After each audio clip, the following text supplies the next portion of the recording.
Hello, my beautiful, beautiful, beautiful Cancer and Moon children family.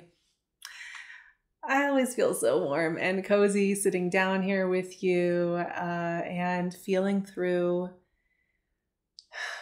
this beautiful beginning to 2022. There's a lot going on in January, beginning this year. It is a really, really powerful one. And what I would kind of say with January in general, before we get into the specifics of the Cancerian family, is that it's a really great month to maybe not feel like you have to jumpstart this perfect year ahead. In fact, I think if we can just let that go, we're going to feel a lot more in attunement. This month is kind of notorious for being a month of Venus retrograde nearly the entire month until the 29th in Capricorn, your opposing sign. And also for a Venus retrograde that begins in Aquarius and ends in Capricorn. And for those retrogrades, I think a lot of people are kind of thinking this is going to be a time of really hard challenge when it comes to relationships and love and communication. And I would really rephrase that for you Cancerians out there. I mean, there's a ton of energy moving through Capricorn, including these two retrogrades, the sun, a new moon, and even Mars is joining the Capricorn parade in January. So there's a ton of energy in your opposing sign. And with that, I think comes a lot of clarifying of what it is you want to take with you on the path moving forward. A lot of deep, deep clarity. And that's actually what I would say about January. While a lot of interpretations are going to talk about Venus and Mercury retrograde as a time of scrambled confusion, I find it is the exact opposite. This is a time of deep truth. This is a time where we really understand what it is that matters to us and why we're bringing it forward with us into the world in the first place. So for the things that are nourishing us, the things that are really true for us and loving us, and those relationships, those friendships, those creative projects, they're just going to amplify. They're going to get so much deeper and richer and clearer and like come into full-bodied focus. And for those things that are maybe a little more flaky, a little flimsy, a little bit hot and cold, a little bit like we're not sure how we feel about them, they will also get clarified. And if they're not meant to be with us, there is definitely going to be a shift there. But in general, that's the way life works, right? And it's just a time of really, really deep truth. I also want to say Venus retrograde is about rebirth. It's about renewal. It's about the renewal of hope and beauty. It's about the renewal of remembering like the parts of this life and the physical that are worth living. And all of those themes are coming up for you Cancerians here with this very potent Capricorn season.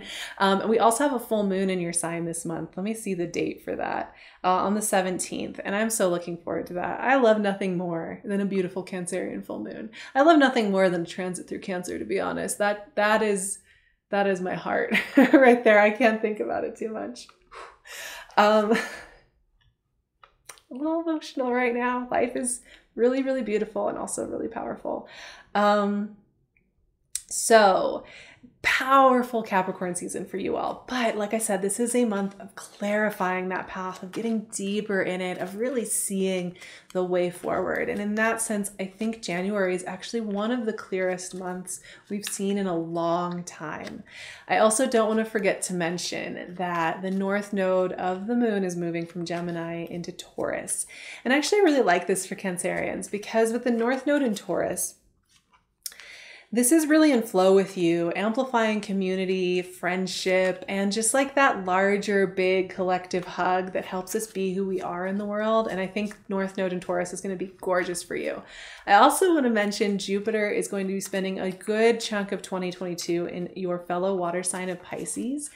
And this is so good for all the water signs. It's just going to be such a beautiful, gorgeous time of expansion, growth, exploration. And in general, the transits of 2022 are really great for water signs. So I'm so excited to see what that brings. Four of Cups right out of the gate.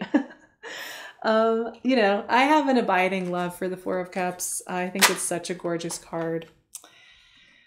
King of Wands, this guy is just coming out for January. There's a lot of visionary activation going on in January where projects and ideas are just clicking into place and new perspectives are just clicking into place. There's a critical mass kind of understanding of who we are. The Wheel of Fortune, hello. That is just really, really gorgeous. So I'm so excited to see where it takes us all. Magician, oh my goodness. I have to say that I'm getting close to the end of doing the January readings. And time and again, what I'm noticing is that January starts off a little bit more esoteric, a little bit more like we're checking in, we're looking in. And then by the end of January, it's like something has just clicked. And things are just clear in a way that they haven't been clear for a long time. And I'm seeing that here with your trajectory. It's pretty fast though. And I just want to mention here, you know, while we're kind of getting a feel for January, that Venus, the first half of her retrograde, she's like kind of moving back toward the sun. And then she meets the sun, I think this time on January 9th. And when she meets the sun, that's her rebirth point. And the second half of Venus retrograde, she's doing this rebirth process, and it's really, really cool. So this is just a really beautiful month of this renewal energy. I'm pulling a final card from our Animal Totem Tarot deck here, and 2 cards wanted to come up, so okay, we'll do that. 8 of Cups and 2 of Swords. Good times. I love it.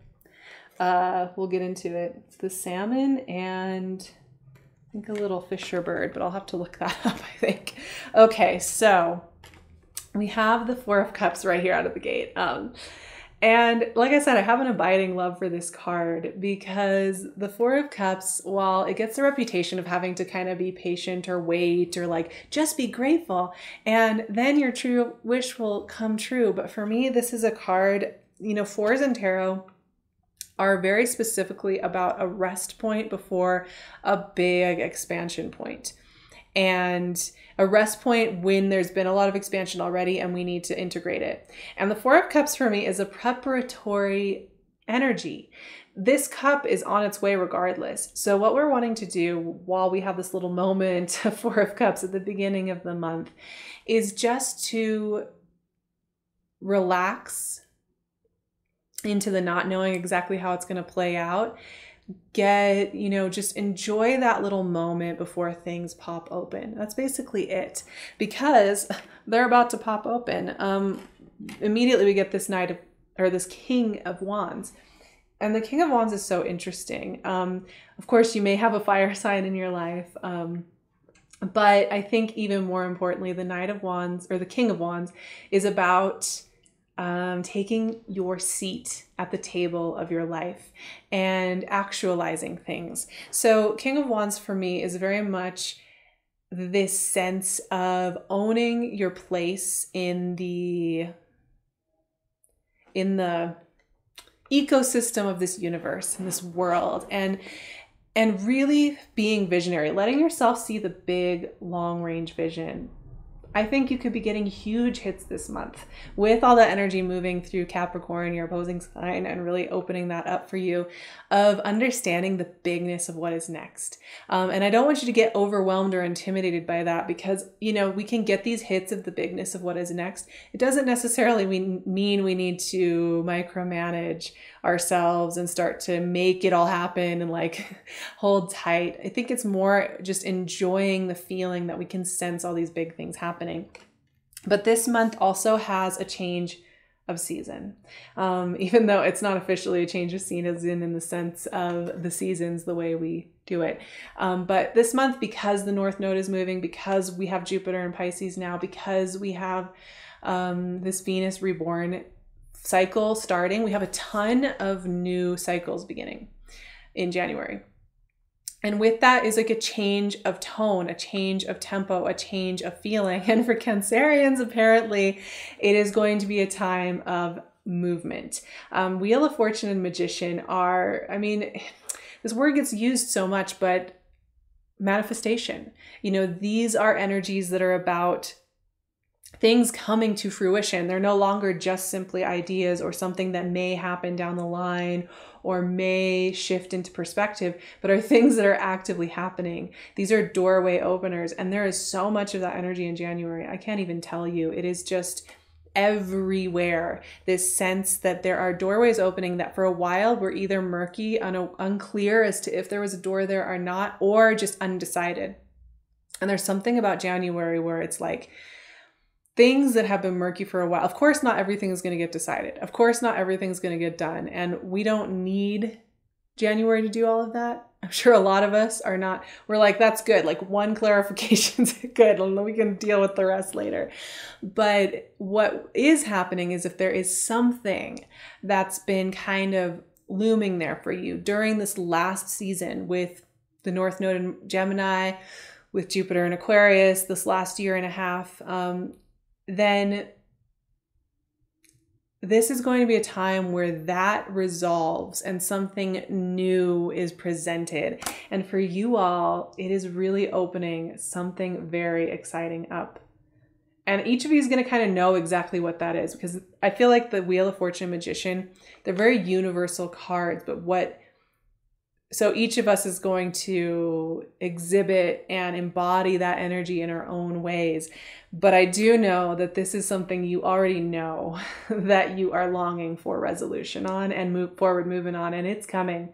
The season that you have been in where it has felt like that was going to be the season forever is changing. And with that is coming a lot of magic, a lot of playfulness and creativity. And there is nothing I like to see better than a Cancerian just like using that cardinal energy and doing some amazing things. It's the best thing ever to watch. Okay, so we have a couple very nuanced cards from our Animal Totem Tarot. I mean, really the card that wanted to come out, I think, was this Eight of Cups with the salmon. It was kind of on the top.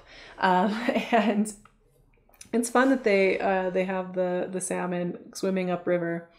You know, the Eight of Cups is about leaving behind a landscape that's been familiar, right? It's about leaving behind a party that we no longer want to be at. That's always the way I think of it. It's like, you know, when you're at a party, I haven't been at a party for a really long time, actually, now that I think about it, but you're at a party, everybody else is still having a great time. Like they're ready to go for another few hours. They're really in the flow of it, but you can feel that your energy has just changed.